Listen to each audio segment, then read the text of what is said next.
Алс дорнодын урдж хөгжих бүсүүд нь бүс нутгийн эдийн засгийн өсөлтийн хурдыг хадгалж, улам эрчимжүүлэхэд чиглэсэн нэмэлт арга хэмжээ зөв хөрөнгө оруулалт юм а.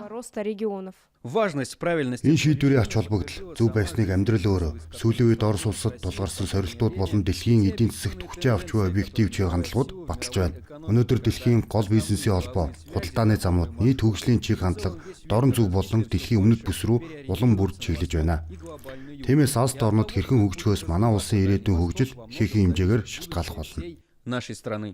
Урдж хөгжих бүс Бурайд нь энэ стратегийн тод жишээний нэг юм. Бүгд найрамдах Бурайд улсын 11 аймаг болон Улаануд хотыг хамарсан энэхүү бүс нутаг өнөө хүртэл 22 компани хөрөнгө оруулалт хийж үйл ажиллагаагаа эхлүүлээд байна. Юуны өмнө онцлог хэлэхэд манай байгаль нисэх буудал бол Бурайдын агаарын хаалга гэж хэлж болно. Мөн цөмийн ангаах ухааны төв хэд хэдэн жилийн турш доктортой ажиллаж байна. Эрүүл мэндийн салбар дахь шинэлэг дэвшилтэт төслүүдийн нэг бол Улаануд хот дахь цөмийн ангаах ухааны төв юм. Одоо хавдартай өвчтнүүд зайлшгүй шаардлагатай оншилгоог өөрийн бүс нутагт нутагтаа хийлгэх боломжтой болсон. Манай бүс нутагт ПЭТ, КТ хөтөлбөрөмж нэвтэрч ирэхээс өмнө манай өвчтөнгүүд онцлогоонд хамрагдахын тулд бусад бүс нутгийг зорддог байсан. Хамгийн ойрын бүс нутаг бол Красноярскийн хязгаар бөгөөд өвчтөнгүүд тийшээ явж мөн Новосибирск, Хабаровск руу онцлогоонд явдаг байсан. Өнөөдөр уг төв жилдээ ойролцоогоор 10,000 онцлогоо хийж байна. Ингэснээр өвчтнүүдийн хувьд өвчнийг эртэлрүүлэх, үр дүнтэй эмчилгээ хийлгэх боломжийг мэдэгдэхүйц нэмэгдүүлж байна. Мэдээж хэрэг нь бол дөнгөж эхлэл. Ойрын хугацаанд энэ жилдээ багтаан магадгүй хамгийн ойрын сард гэхэд бид 5 шин төсөлд санал хүсэлт гаргахаар төлөвлөж байна. Эдгээр төсөл нь голчлон тээвэр логистик, уул уурхайн салбар, аялал жуулчлал гэсэн салбаруудыг хамарна. Зөв зохион байгуулсан хөрөнгө оруулалт нь бүс нутгийн хөгжилд хүчтэй түлхэц үзүүлж чадна. Ойрын жилүүдэд шинээр бий болох ажлын байрны тоо 6,500 хүрч, Бурайд эдийн засагт орох нийт хөрөнгө оруулалтын хэмжээ 67 тэрбум рубль давна. Жанна Ощепкова, новости дня.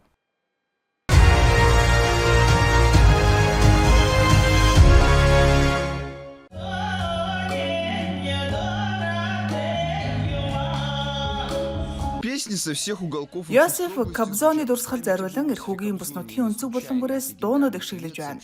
Энэ нь тохиолдлын хэрэг биш юм.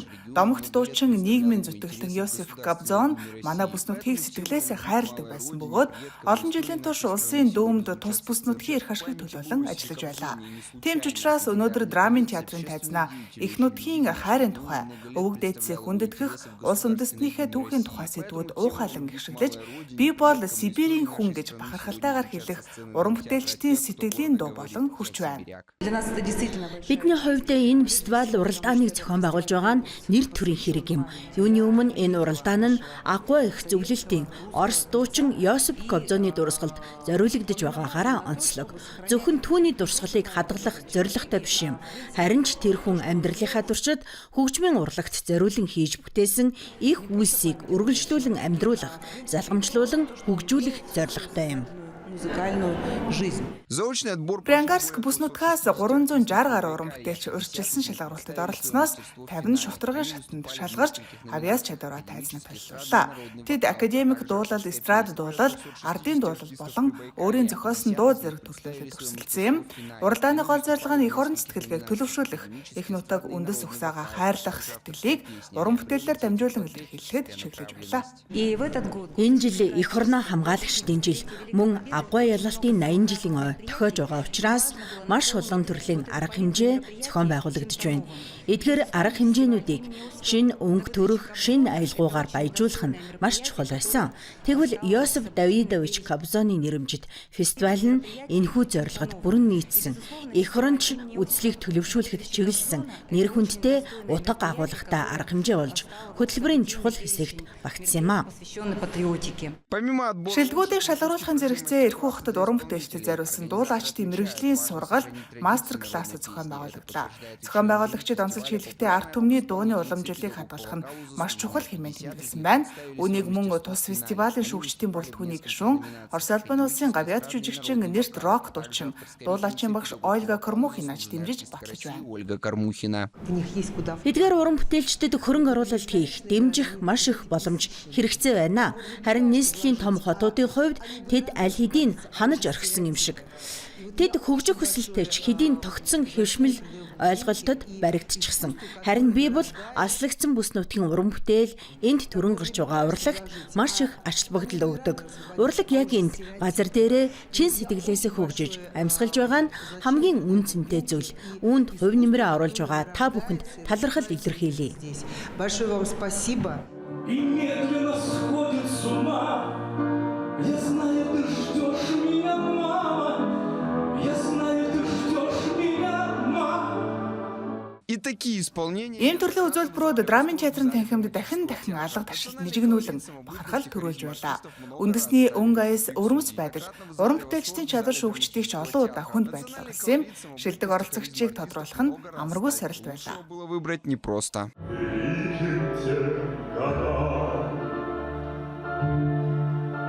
Тем славным командирам и бойцам.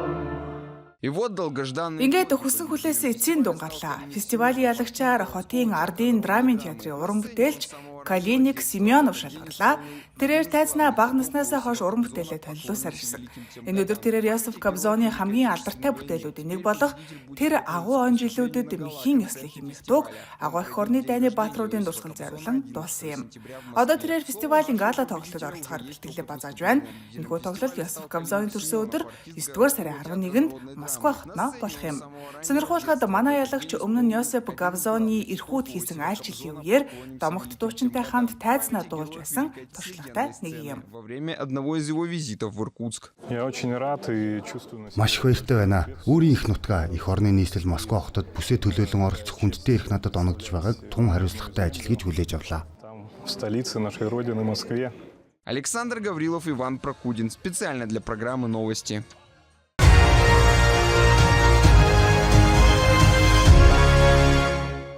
Аз гэдэг нь сайн завсчлалын зөвхөн нэг хэсэг гэж тэмцээний оролцогчид хэлж байна. Хамгийн чухал нь дотоод сэтгэлийн тайван байдал, зөв хандлага юм.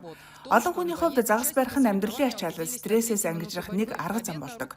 Загас байгаа эсхийг оролцогчид тэмцээн эхлэхээс хойш 3 минутын дотор л баттай мэдсэн. Энэ мөчөд Евгений Яренкин ялалтын бэлэгдэл болгон гараа өндөр өргөлөө. Тэрээр энэ тэмцээнд анх удаа оролцож байна энэ юм. Состязался он впервые. Нууцаа. За хэрэгсэл нууц байгаа ах та. Бас Аз ёндоо юм уу? А еще соревнования. Мөн энэ тэмцээнээр спорт загасчлал гэдэг нь үе үеийн хүмүүсийг нэгтгэдэг үйл ажиллагаа мөн болохыг батлаа. Оролцогчид мөсөн дээр бүр гэр бүлээрээ гарч ирж байв. Тэдний дунд Тангу тосгоноос ирсэн 10 настай Арсенич байлаа. Из Тангуя. Би саяхнаас эхэлсэн. Загас барихыг их хэрэг зааж өгсөн ч би сонирхохгүй гадуур их л цугаалдаг байлаа. Аз таархан чухал байхаа. Гулял на улице. Такие масштабы. Довжурка гол дээрх ийм хэмжээний мөсөн загасчлалын тэмцээн анх удаа зохион байгуулагдлаа. Загасчдад зориулан тусгаалan бэлдсэн мөсөн талбайд уралдаан болж өнгөрлөө. Дүрм, тун хатуу.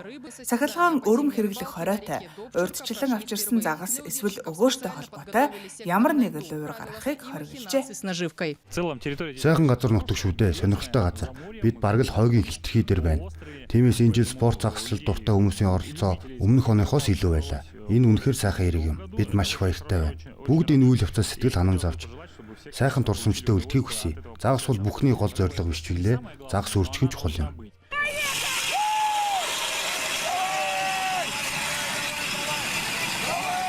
Зрелищным оказалось. Мөсөн дээрх бас нэгэн сонирхолтой өрсөлдөөнтэй төрөл бол мөс өрөмдөх хурдны уралдаан байлаа. Загасчид 2 цаоног хамгийн хурдан хугацаанд өрөмдөх ёстой байв. Хамгийн хурдан чадварлаг нь Александр Голован байлаа. Тэрээр энэ төрлөөр дараалан 4 дахь жилдээ төрүүлж байна. Он одерживает победу. Хурдан өрөмдлөгийн нууцуу нэгт өрмөөс айтар бэлдэх хэрэгтэй. Өөрөө ч боломж алдаж болохгүй. Повторила успех. Мөс өрөмдөх хурдны төрөлд амжилтад авсан эмэгтэй загасчин ч байлаа. Диана Храмовских бүсгүй аймгийн хэмжээний тэмцээнд 2 дахь удаага төрүүлж хамгийн хурдан өрөмдөгч болж чадлаа. Хэрэг үнхэж байна. Сайн байлгүй яах вэ? Мундаг штэ. Тэмцээний хувьд Ёстой янзын маш их таалагдж байна. А в это время Энэ хооронд эрэг дээр амтлаг хоолны өрсөлдөөн эд ундаа өрнөж байлаа. Тэр нь хамгийн амттай загасны шүл буюу өөх ахих уралдаан юм. Хилэм, сам хорхой, гутаар эсвэл яргаа загсаар хийсэн шүл оролцогч бүр өөрийн гэсэн нууц жор арга барилтай. Хүн бүр өөрийн аргатай. Эмэгтэй бүр сэтгэлээ гаргаж хийн. Бүгд л загас, төмөс, луун, амтлагч Эвч дээрээ нэг бяцхан нууцтай шүү дээ. И есть небольшой секрет. По итогам этого Уухай шүлний тэмцээний ялагч Братскийн дүүргийн нэгдсэн эмнэлгийн багийн шүл хамгийн амттай хэмээн шалгарлаа. Багийн нийлбэр дүнгээр хүрэл медалийг тэмцээний зохион байгуулсан нутгийн Допчуурын шигшээ баг хүртлээ. Мөнгөн медалийн эзэн Братскийн Фибра баг, алтан медалийн эзэн Брачанадва хэмээх нөхөрсөг эвсэг баг боллоо. телевидения.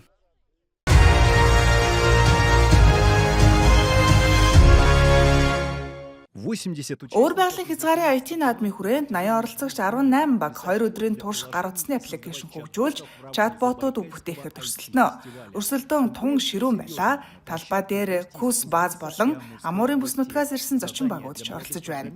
Залуу программистуудад өгсөн даалгаврууд нь тухайн бүс нутгийн жинхэнэ яамд болон цахим компанийн бодит хэрэгцээн дээр тулгуурлан боловсруулсан байна. Тэмцээний даалгавруудын нэгийг боловсролын яамнаас ирүүлсэн. Мэргэжлийн хувь хүний хөгжлийн замналын зураглал нэртэй бөгөөд төгсөгч оюутан залуу мэргэжилтнүүдэд замналынхаа зөв замыг олоход нь туслах зорилготой. Мэдээж бүрэн ажиллагаатай аппликейшнийг шууд хийх боломжгүй. Гэвч оролцогчид их загвар бэлдэх ёстой юм.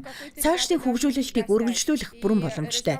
Үнэн дээр хакатон зохион байгуулж байгаа гол зорилго нь өөр байгалийн хязгаарын бодит эдийн засгийн салбарт тулгамдж байгаа асуудлыг инновац шийдлэр шийдвэрлэхэд оршиж байна.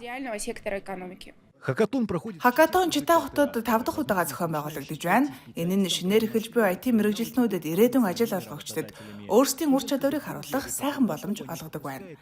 Өөр байгалийн улсын их сургуулийн оюутан Виолетта Бурлакова ийм төрлийн уралдаан тэмцээнүүдийг огтхонч алгасдаггүй гин. Төгсгөөсөө өмнө сайн ажлын бүтээлийн түүх бүрдүүлэх хэрэгтэй шүү дээ гэж онцоллоо. Төрийн алба юм уу хувийн компанид ажиллана гэж төлөвлөж байна. Ер нь бол 2 дахь жилдээ оролцож байна. 2 ч удаа хиймэл оюун ухаан сургах даалгавар таарлаа. Яг одоо маш цуутай олонний сонорт байгаа сэдв учраас булаацалдаад авах байлгүй дээ. Энэ оноос эхлэн өөр байгалийн хязгаарт өгөгдлийн эдийн засаг нэртэй шинэ үндэсний төсөл хэрэгжиж эхэллээ. Энэхүү төслийн нэг чухал зорилго нь эдийн засгийн захим салбарт шаардлагатай боловсон хүчнийг бэлтгэх явдал юм. IT инженерүүд гэдэг бол яг л эрчим хүч, нийтийн аж ахуй зэрэг бусад салбарын инженерүүдтэй адилхан чухал мэргэжилтнүүд юм. Бид тэднийг мөн адил бэлтгэх ёстой. Одоо бидний анхаарлын түвшинд байгаа зүйл бол сурагчийн ширээнээс нь эхлэн бэлтгэх явдал юм. Тодорхойлбол сургуулийн наснаас мэргэжлийн чиг баримжаа олох боловсрал, мөн ихтэйд болон мэргэжлийн сургалтын түвшинд нэмэлт боловсрал олгох нь чухал болоод байна. IT инженеруудыг өнөөдөр тус бүс нутагт эрчимтэй хөгжиж буй уул уурхайн салбар болон металл боловсруулах үйлдвэрүүд ихээр хүлээж байна.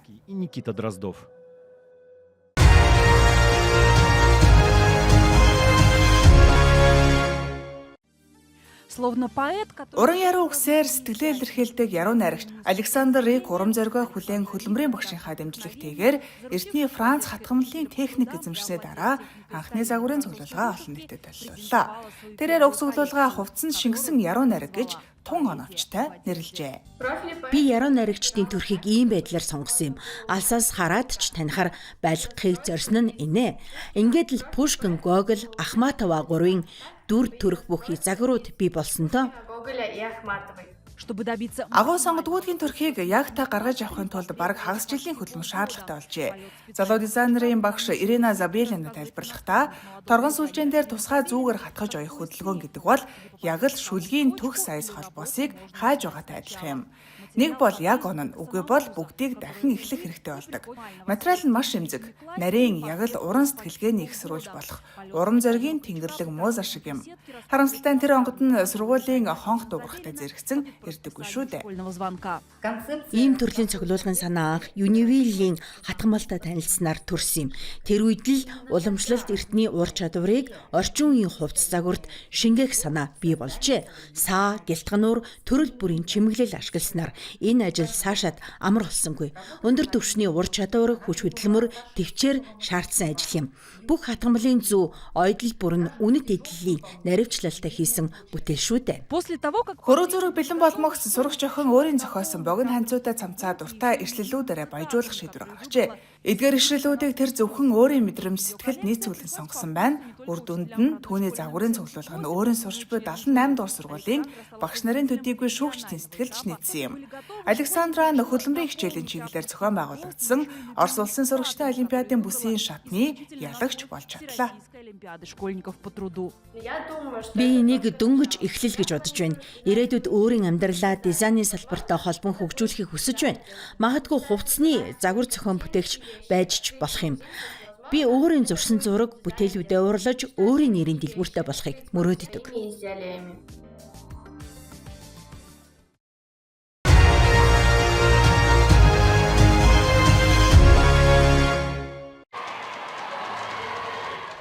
Оролцогчдоос гадна багуудын хөгжөөнд дэмжигчид ч мөн адил сэтгэл догтлон өрсөлдөгчдөөс илүү гарахаар чармааж байлаа. Ялалтын 50 жил спортын ордонд өрсөлдөөний уур амьсгал нэн ширүүн урамтай байлаа. Гараа дараа нь шаталсан гүйлт, суниалд, хөвлийн булчингийн дасгал, турник дээрх суниалд уламжлалт саадтай өсрэлт зэрэг 5 сорилтоос бүртнэ. Энэ бүхнийг 18 минутад гүйцэтгэх ёстой юм.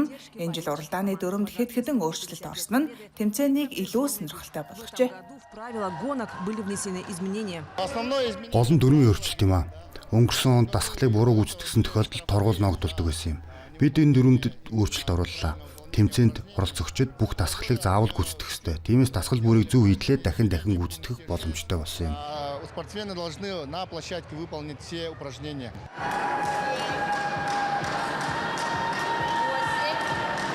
Баг бүрт 8 таймерчин 4 эрэгтэй мөн адил тооны 18-аас 34 насны эмэгтэйчүүд үе шат бүрийг гүйцэтгэж буй чанарыг харгалзан үзвэл эрэгтэйчүүдийн хувьд хамгийн хэцүү сорил нь турник дээр сунах байсан бол эмэгтэйчүүд сунах дасгал дээр хүндрэлтэй тулгарсан байна. Уламжлал ёсоор эмэгтэйчүүдийн хувьд хамгийн хүндрэлтэй дасгал бол суниалт юм. Энэхүү тэмцээнүүд нь хамтын уялдаа холбоог сайжруулж, багууд хамтдаа оролцож, өөрсдөө даван тулах боломжийг олгодог. Заримдаа бид эмэгтэйчүүд сунаж чадахгүй байхыг хардагч тэд хичээж, эцсийн хүчээр шавхан хийдэг дээ. Юуны өмнө энэ бүхэн нь өөртөө зориулсан чи бэрхшээлийг давсан гэдэг мэдрэмж юм л да. Саха улс нь хөдөлмөр батлан хамгаалтад бэлэн зохис хөтөлбөрийг хэрэгжүүлж буй Орон Сибирийн бүс нутгуудын тэргүүлэгчдийн нэг юм.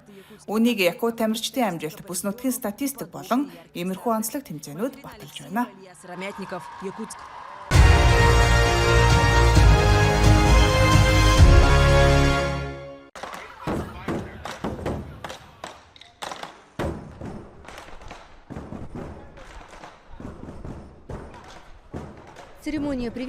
Лууба арслангийн бүжигтэй ухтах ёслолын арга хэмжээ эхэллээ. Ийхүү олон улсын Усанков далайн аяллаа бомбтод Айда Стелла хөлгөөс Герман амрагчдыг угтаж байна. Энэ хөлөг анх удаа 2200 зочинтойгоор Шанхай хотод ирлээ. Харин Америкийн Royal Caribbean International компани Spectrum of the Seas хөлгөөр нэмж 2600 хүн хүрэлцэн иржээ. Энэ манай анхны Шанхай аялал. Бид энэ хотын шинэлэг байдал, орчин үеийн хэв маяг болон хүмүүсийн сайхан ааш, өгөөмөр занг биширлээ.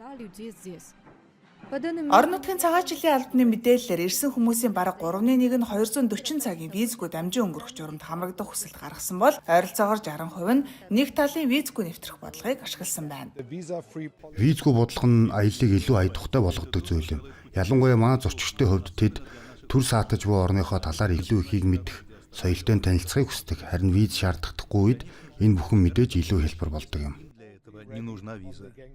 Ихэнх аялагчид Шанхай хотыг киногоор мэддэг гэлцэн. Тэгсэн ч илүү ихийг мэдхийг эрмэлзэж байна. Мэдээж хэрэг киногоор зогсохгүй хятад улсын баялаг түүх шүү дээ. Германд Аз ТV мэдээлэл ахиухан байвал би талархалтай хандна. Тэрс мэ хятад кино шүү. Шанхай хот бол гадаад жуулчид хятадд нэвтрэн орох гол бомб бөгөөд хамгийн том тээврийн төв юм. Эндээс хөрс зэрэгэлдээ мужууд руу аялахад маш тохиромжтой. Надад хятад соёл, энтхийн хүмүүс хэрхэн амьдардаг талаар илүү ихийг мэдэх хүсэл үргэлж байсаар ирсэн. Энэ удаа зорьсон дөөрч энд ирж чадсандаа үнэхээр баяртай байна. Одоогийн байдлаар визгүй нэвтрэх бодлого нь 38 орны иргэдийг хамарч байна. Тэд хятадд визгүйгээр 30 хүртэл хоног оршин суух боломжтой юм. Өнгөрсөн онд хятадыг визгүй зорчсон жуулчдын тоо 20 саяас давсан нь 2023 оныхтой харьцуулахад 2 дахин нэмэгдсэн үзүүлэлт юм а. Убинь, Сижитен.